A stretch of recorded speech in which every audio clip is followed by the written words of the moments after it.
আমাদের ফ্রেন্ড সার্কেলে বা আমাদের চেনা পরিচিত জনের মধ্যে এমন কিছু কিছু মানুষ থাকে যাদের সঙ্গে কথা বলতে, যাদের সঙ্গে টাইম স্পেন্ড করতে আমরা প্রত্যেকেই কম বেশি ভালোবাসি, যাদের কোম্পানি আমাদের অনেকটা হ্যাপি করে, আমরা এনজয় করি। আবার এই পরিচিত জনের মধ্যেই এমন কিছু কিছু মানুষও থাকে যাদের কোম্পানি আমাদেরকে বিরক্ত করে, যাদেরকে আমরা একটু অ্যাভয়েডই করে চলি। কিন্তু এই যে দুজন মানুষ, একজনের কোম্পানি আমরা এতটা এনজয় করি, আবার অন্যজনের কোম্পানি আমাদেরকে রীতিমতো বিরক্ত করে, এর প্রধান কারণ কি? একটু ভেবে দেখো তো, এমন কি কি কারণ রয়েছে যে একজনের কোম্পানি আমাদেরকে আনন্দ দিচ্ছে, অপরদিকে অন্যজনের কোম্পানি আমাদেরকে রীতিমতো বিরক্ত করছে। এর কারণ কমিউনিকেশন স্কিল। যে মানুষটার কোম্পানিতে আমরা এনজয় ফিল করছি, আমরা হ্যাপি হচ্ছি, তার কমিউনিকেশন স্কিল অনেকটাই বেটার। কিন্তু যে মানুষটার কোম্পানি আমাদেরকে বোর করছে, তার কমিউনিকেশন স্কিলের অভাব রয়েছে। তাই আজকের দিনে দাঁড়িয়ে জব ইন্টারভিউ হোক বা জব প্লেস বলো বা ফার্স্ট ডেটিং, এই সমস্ত ছেড়ে দিলেও ফ্রেন্ড সার্কেলে বসে কথা বলা বা আত্মীয় স্বজনদের সঙ্গে গসিপ করা, সবকিছুর মধ্যেই কমিউনিকেশন স্কিল কিন্তু মাস্ট ইম্পর্টেন্ট। তার কারণ কোথায় কিভাবে আমরা কি কথা বলবো, কোথায় কি রকম ভাবে আমাদেরকে ম্যানেজ করা উচিত, এই সমস্ত কিছুই কিন্তু আমাদের কমিউনিকেশন স্কিল থেকেই আসে। এমন না হয় যে তুমিও এই লিস্টে পড়ো যে তোমাকেও একটা সময় পর মানুষ অ্যাভয়েড করে চলে। তাহলে নিজেকেও সেই গ্রুপের ইন্টারেস্টিং পার্সনের মতো কবে করে তুলবে? নিজেও সেই ইন্টারেস্টিং পার্সনটা হয়ে ওঠো। আজকের ভিডিওতে আমি কথা বলবো কিভাবে তোমার কমিউনিকেশন স্কিলকে ডেভেলপ করবে, কিভাবে তুমিও হয়ে উঠবে একজন ইন্টারেস্টিং পার্সন। তাহলে চলো সময় নষ্ট না করে আজকের ভিডিও শুরু করা যাক। ভিডিও শুরুর আগে তোমরা যারা আমার ভিডিওগুলো দেখছো তারা ঝটাপট আমার চ্যানেলটি সাবস্ক্রাইব করে ফেলো আর আমার ভিডিওগুলো লাইক করো। তার কারণ তোমরা যত লাইক করো তত আমরা ইন্সপায়ার হই আরো ভালো ভালো ভিডিও তৈরি করতে। তাই এইটুখানি ইন্সপায়ার তোমরা তো করতেই পারো, তাই না? নমস্কার, আমি সুদেশনা। লুমিয়া লাইফে তোমাদের প্রত্যেককে স্বাগত জানাই। স্বপ্ন দেখো, স্বপ্ন দেখাও আর স্বপ্নকে বাস্তবায়িত করো।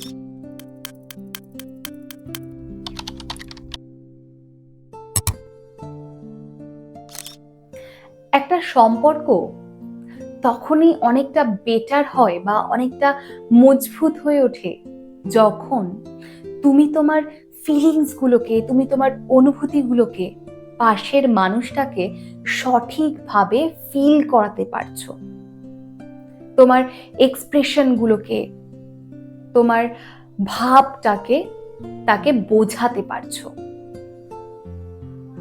আমি দেখেছি এই কমিউনিকেশনের কারণে অনেক সম্পর্কে ব্রেকআপ হয়ে গেছে, অনেক বন্ধুত্বের সম্পর্কে দূরত্বের সৃষ্টি হয়েছে, অনেক ট্যালেন্টেড থাকা সত্ত্বেও ওয়ার্ক প্লেসে একটা ভালো পজিশন তৈরি করতে পারছে না অনেকে। আজকে এই কমিউনিকেশন স্কিলের ওপর ওভারঅল আমি যে বিষয়গুলো নিয়ে কথা বলবো, তুমি যদি সেই বিষয়গুলো নিয়ে কাজ করা শুরু করো তাহলে ধীরে ধীরে তোমার কমিউনিকেশন স্কিল অনেকটাই ডেভেলপ হয়ে উঠবে এবং তুমি নিজেকে আরো অনেকটা ইন্টারেস্টিং ভাবে তৈরিও করতে পারবে। তাহলে চলো আজকের বিষয়গুলো নিয়ে কথা বলা যাক। অনেক সময় আমরা এটা মনে করি যে আমি এই কথাটা বলছি, যদি আমার পাশের মানুষটা কিছু মনে করে, এই যে আমাদের এই ভাবনাটা, যদি সেই মানুষটা কিছু মনে করে, সবার আগে এই ভাবনা থেকে, এই ভয় থেকে বেরিয়ে এসো। তার কারণ একজন গুড কমিউনিকেটর হতে গেলে তোমাকে তোমার মনের যে অভিব্যক্তি সেটাকে ভালো মতো প্রকাশ করতে জানতে হবে। তার আগেই যদি তোমার মনে একটা কোশ্চেন আসে, সেটাকে তুমি চেপে রেখে দাও, সেটাকে যদি তুমি খোলামেলা বাইরে প্রকাশই না করো, তাহলে তোমার মনের অভিব্যক্তিগুলো তুমি কিভাবে প্রকাশ করবে?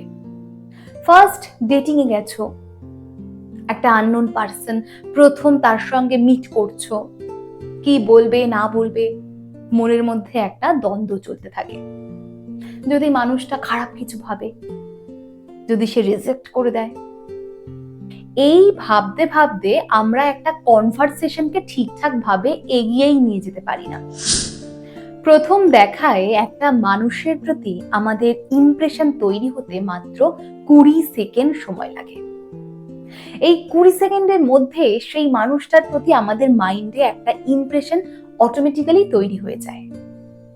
ফার্স্ট ইমপ্রেশন সারা জীবন কিন্তু সঙ্গে থাকে। তাই কারোর সঙ্গে ফার্স্ট মিট করতে যাচ্ছ বা কারোর সঙ্গে কনভারসেশনকে এগিয়ে নিয়ে যেতে চাইছো, সবার আগে একটা ওয়ার্ম স্মাইল এবং একটা ওয়ার্ম হ্যান্ডশেকের সঙ্গে করো। কনভারসেশন শুরু করো আই কন্ট্যাক্টের সঙ্গে। একটা কনভারসেশনে আই কন্ট্যাক্ট কিন্তু মাস্ট ইম্পর্টেন্ট।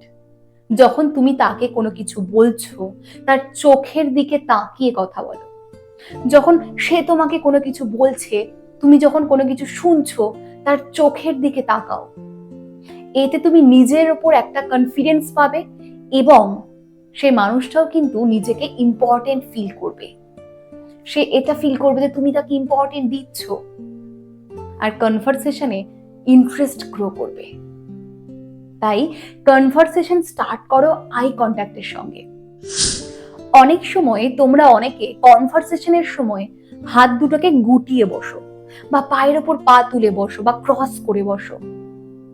এই রকম বডি ল্যাঙ্গুয়েজ কিন্তু কোনো কনভারসেশন শুরুর সময় করা যাবে না। তার কারণ এই রকম বডি ল্যাঙ্গুয়েজে বিপরীতের মানুষটার মনে হতে পারে যে তুমি অ্যাটিটিউড দেখাচ্ছ বা তুমি এই কনভারসেশনে ইন্টারেস্টেড নও। তাই খোলামেলা বসো। তুমি তখনই একজন গুড কমিউনিকেটর হতে পারবে যখন তুমি একজন বেস্ট লিসনার হবে। তাই কথা বলার সঙ্গে সঙ্গে অপোজিটে থাকা মানুষটির কথাটাকেও মনোযোগ সহকারে শোনো। তার কারণ তুমি তার কথা যত মনোযোগ সহকারে শুনবে, তার পরিপ্রেক্ষিতে তুমি একটা সলিড অ্যান্সার দিতে পারবে এবং সেই মানুষটির মনে হবে তুমি তাকে ইম্পর্টেন্স দিচ্ছ, তুমি তার কথাকে গুরুত্ব দিচ্ছ। এর ফলে সে তোমার সঙ্গে কমিউনিকেশন বা তোমার সঙ্গে কনভারসেশনটিকে এগিয়ে নিয়ে যেতেও ইন্টারেস্ট গ্রো করবে, ইন্টারেস্ট পাবে। একজন সেলসম্যান কখনোই একটা প্রোডাক্ট সেল করে না, সে সেল করে তার মুখের এই কথা, তার এই কমিউনিকেশন স্কিল। এই কমিউনিকেশন স্কিলের জন্যই কিন্তু সে একটা ব্র্যান্ড ক্রিয়েট করতে পারে আমাদের সামনে। ভেবে দেখো, তাহলে যে কথা এতটাই ইম্পর্টেন্ট যে একটা মানুষকে একটা প্রোডাক্টের প্রতি অ্যাট্রাক্ট করাতে পারে, তাহলে সেই কথাকে আমাদেরকে ভালো মতো ব্যবহার করতে জানতে হবে। এখন ধরো তুমি কারোর সঙ্গে কথা বলছো, তুমি দীর্ঘশ্বাসে একদম স্পিডে একটা কথা বলে গেলে, সেই কথাটা কি তার জন্য বোধগম্য হবে?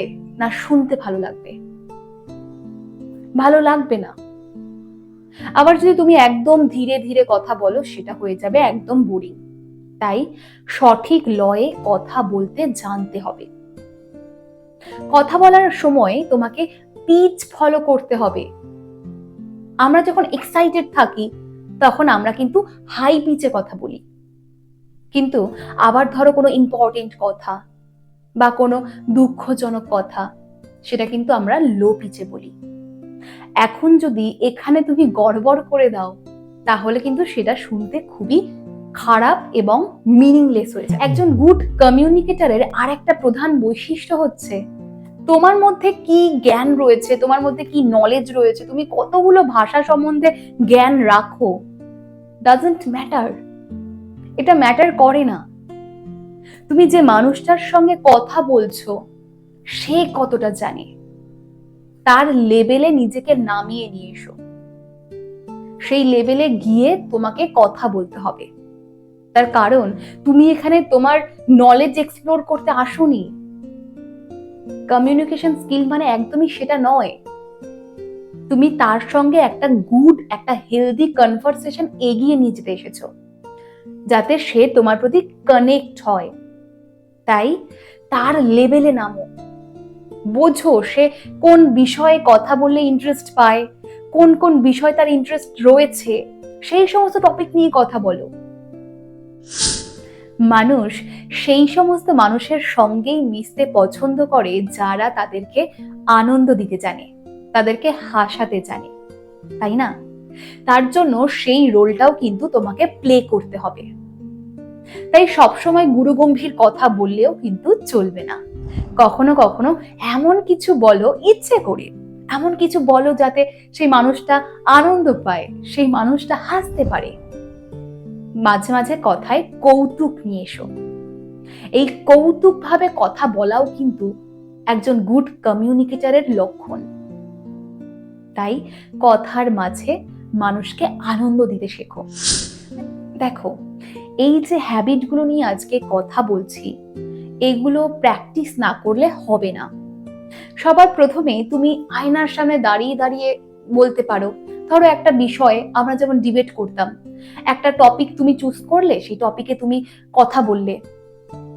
তুমি যদি রোজ একটা টাইমে এই প্র্যাকটিসটা করতে থাকো, ডিফারেন্সটা তুমি নিজেই বুঝে যাবে। কথা বলো ক্লিয়ার ভাবে, যাতে তোমার এক্সপ্রেশন তোমার বিপরীতের মানুষটা বুঝতে পারে। এবং কথার মধ্যে একটা তথ্য রাখো, তথ্য ভিত্তিক কথা বলো, যাতে সহজে তোমার কথাকে কেউ ফেলতে না পারে। এবার ধরো তুমি এমন একটা তথ্য দিলে যে কদিন পরে দেখা গেল তথ্যটা ভুল, এতে কিন্তু পরবর্তী সময়ে কেউ তোমার কথার উপর সেই বিশ্বাস বা ভরসা রাখবে না, তোমাকে অতটা গুরুত্ব কিন্তু দেবে না। তাই কথা যখন বলতে হবে তখন তথ্য ভিত্তিক কথা বলো, সংক্ষেপে কথা বলো, সংক্ষেপে কথা বলো এবং এমন কথা বলো যার পেছনে লজিক থাকে, যাতে সেই লজিকটা সহজে কেউ ডাম্প করতে না পারে। চ্যাটার বক্স না হয়ে কথা বলো সংক্ষেপে এবং যার পেছনে লজিক থাকে, তাহলে তুমি আরো অ্যাট্রাকটিভ পারসন হয়ে যাবে। তোমার কথাকে মানুষ গুরুত্ব দেবে, সহজে তোমার কথাকে ডাম্প করতে পারবে না। আমাদের কাছে সব থেকে পছন্দের জিনিস কি জানো তো? আমাদের নিজেদের নাম। আমাদের নামটা অন্যের মুখে শুনতে আমাদের সব থেকে বেশি ভালো লাগে। তাই যদি ফার্স্ট ডেটিং এ যাও বা ধরো কারোর সঙ্গে কনভারসেশনটাকে এগিয়ে নিয়ে যেতে চাইছো, তার নাম ধরে ডাকো। এতে সে তোমার প্রতি ফুল অ্যাটেনশন দেবে, তোমার প্রতি সে ফুল ফোকাসড থাকবে। তার কারণ তার নামটা তোমার মুখে শুনতে সে অনেকটা বেটার ফিল করবে। তাই কনভারসেশনের মাঝে মাঝে তার নাম ধরে ডাকো। আর সবশেষে একটা কথাই বলবো, কারোর সঙ্গে যখন কনভারসেশন শুরু করবে ফুল কনফিডেন্টের সঙ্গে শুরু করো। তার কারণ তোমার কথার প্রতি যদি তোমার কনফিডেন্ট না থাকে, তাহলে সেই কথা অন্য কাউকে কিভাবে কনফিডেন্ট দেবে, কেনই বা তাদের ভালো লাগবে। তাই কারোর সঙ্গে কথা বলতে গেলে ফুল কনফিডেন্টের সঙ্গে কথা শুরু করো। এই ছিল আজকের ভিডিওটি কেমন লাগলো? আর এই যে বিষয়গুলো নিয়ে তোমাদের সঙ্গে আলোচনা করলাম, এই বিষয়গুলো কবে থেকে নিজের লাইফে ইমপ্লিমেন্ট করতে চাইছো তুমি? কমেন্টে অবশ্যই জানাও। আর ভিডিওটি ভালো লাগলে প্রচুর পরিমাণে শেয়ার করো, লাইক করো, আর আমার চ্যানেলটি সাবস্ক্রাইব করে পাশে থাকা বেল বাটনটি ক্লিক করে দাও। দেখা হচ্ছে পরের ভিডিওতে। ততক্ষণ পর্যন্ত ভালো থাকো, সুস্থ থাকো আর পজিটিভ থাকো। আর সেই সঙ্গে স্বপ্ন দেখো, স্বপ্ন দেখাও আর স্বপ্নকে বাস্তবায়িত করো। লুমিয়া লাইফ, রেডিয়েট পজিটিভিটি, রিজোনেট লাভ।